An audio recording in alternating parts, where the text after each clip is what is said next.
In the autumn of 1941, German troops approached Moscow. The main goal of the fascists was to occupy the capital of the USSR before the cold strikes.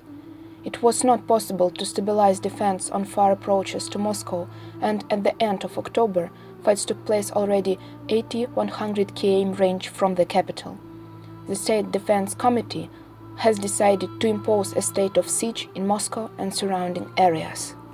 In autumn 1941, one of the main goals of the Soviet government was raising the patriotic spirit among people. Radio was the main and only media. At the beginning of the war, Soviet people were ordered to turn in private radio receivers because you could listen to the enemy using them.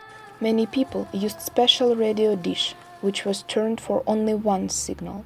It hung on a street pole or in the kitchen and gathered silent, tensed listeners around it. Attention! Moscow is speaking. All radio stations of the Soviet Union operate. If the Great Patriotic War had its own voice, it would have certainly belonged to Yuri Levitan. Until 1943, the first of Yuri Levitan phrases was not quite true. Moscow is speaking. In 1941, during one of the Levitan's broadcasts, a bomb fell in the telegraph's courtyard. Luckily, the bomb didn't explode. Levitan got evacuated from the capital.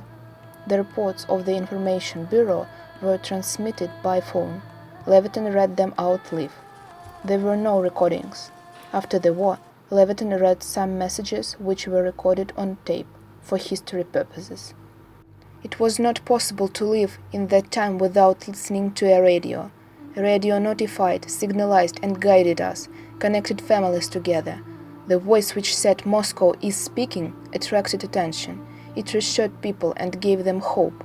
People were listening to it from thousands of kilometers away all over the country.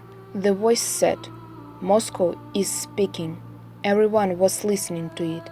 The soldiers, the partisans, even all the people in the blockaded Leningrad were listening to it. For them it was a voice from the big earth. While Moscow was speaking, our army had something to fight for. From the beginning of the war, Moscow was the main target for the Luftwaffe pilots. But thanks to the feats of the Soviet pilots and air defense warriors, the capital was saved from serious destruction. Not everyone knows that along with the military, Moscow was protected by a whole battalion of artists. In a matter of days, they painted a whole new city in the place of Moscow.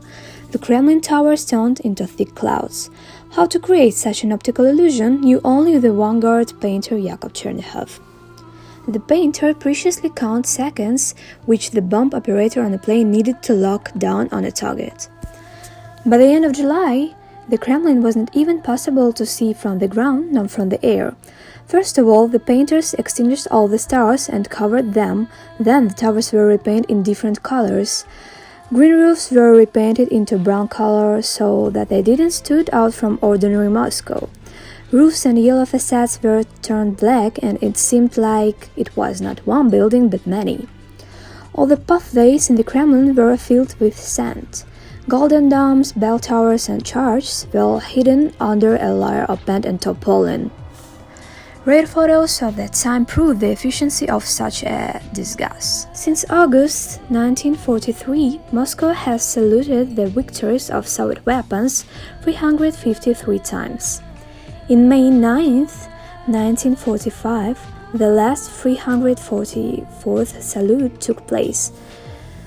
30 salvos from 1,000 of guns heralded the victory.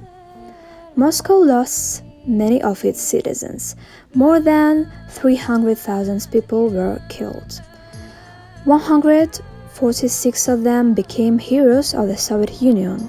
More than 1 million people were awarded with a medal from protection of Moscow, but the city itself got 2 Lenin orders and status of a hero city.